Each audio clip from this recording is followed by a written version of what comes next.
শেখ হাসিনা কি এই দেশের জন্য কিছু করে নাই? বঙ্গবন্ধু এই দেশের স্বাধীনতা নেতৃত্ব দেয় নাই? আমি আওয়ামী লীগ দালাল, ঠিক আছে। গতকাল ঢাকার প্রেস ক্লাবের সামনে বঙ্গবন্ধুকে ভালোবাসি, বঙ্গবন্ধুর প্রতি শ্রদ্ধা রেখে বিভিন্ন কথাবার্তা বলেন ও বিতর্কের মুখে জড়িয়ে পড়েন জনসম্মুখে এই যুবক। বাংলাদেশ সেনাবাহিনীর সামনে জনসাধারণ থেকে এই যুবককে হত্যার হুমকিও দিয়েছে।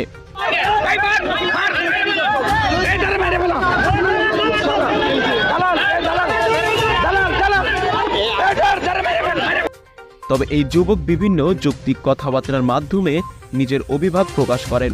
এছাড়াও তিনি জানিয়েছেন শেখ হাসিনা এখনও দেশের সরকার। বর্তমান দেশের প্রধান উপদেষ্টা ও বিভিন্ন পরিস্থিতি নিয়ে কথা বলেন এই যুবক। তবে সেনাবাহিনীর উদ্যোগ স্থানে নীরব ভূমিকা পালন করেন। তবে এই যুবককে পরবর্তীতে সেনাবাহিনীর গাড়িতে করে নিয়ে যাওয়া হয়। তিনি জানিয়েছেন বর্তমান সময়ের একজন রিক্সা চালকও দুবেলা খেতে পারছেন না। দেশের দুর্নীতি চাঁদাবাজি আগের থেকেও বৃদ্ধি পেয়েছে বলে জানিয়েছেন তিনি। বিধানিকভাবে সেই প্রধানমন্ত্রী পরবর্তী প্রধানমন্ত্রী নির্বাচিত হওয়ার আগ পর্যন্ত সেই প্রধানমন্ত্রী থাকবে। আবার সংসদ কর্তৃক যদি অপসারিত হয়, যদি। প্রিয় দর্শক, এই যুবকের কথা শুনে আপনার মূল্যবান মতামতটি কমেন্ট করে জানাতে ভুলবেন না।